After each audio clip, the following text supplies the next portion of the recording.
Cela fait bientôt une semaine que Chen Guangcheng se trouve aux États-Unis avec sa famille. Mais de nombreux militants des droits de l'homme sont toujours emprisonnés et persécutés en Chine, en particulier l'avocat Gao Zhishen, surnommé la conscience de la Chine.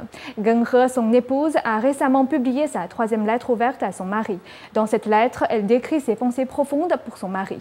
Elle y explique comment le comité des affaires politiques et légales, dirigé par Zhou Yongkang, a brisé sa famille. Geng He a déclaré qu'elle n'interromprait pas ses efforts pour obtenir la liberté de Gao Zhishen. Dans la lettre, Geng He a félicité toute la famille de Chen Guangcheng d'avoir réussi à retrouver la liberté en arrivant aux États-Unis. Et en même temps, cette joie l'a fait encore plus penser à son mari Gao Zhencheng, qui est toujours emprisonné en Chine.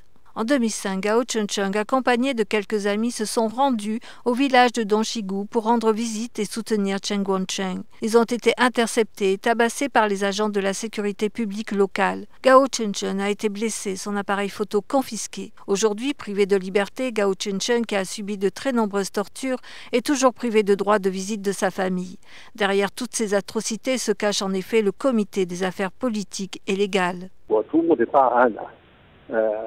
包括秦广成，包括高志胜，包括刘晓波的案子，都应该是周永康一手指挥的，这个他是逃脱不了责任。就政法委他的这个，无论是从法理上，还是从任何情理上，他这个机构的存在，以及它的运行、它的发展来看呢，它确确实实是中国大陆 许许多多侵犯人权问题的一个重要的根源，这是毫无疑问的。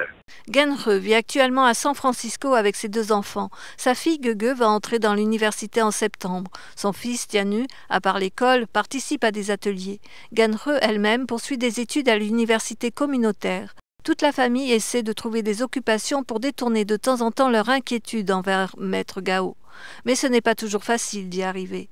这显然呢，就是剥夺一个官家的这个正常权利，剥夺家人的权利的一种非常恶劣的做法。 Surnommé la conscience de la Chine, Maître Gao Zhencheng se consacrait à la défense des droits de l'homme pendant de très nombreuses années. Il a écrit 3 fois à Wen Jianbao et à Hu Jintao, appelant la fin de la persécution du Falun Gong. Pour cela, il est persécuté par le Parti communiste chinois.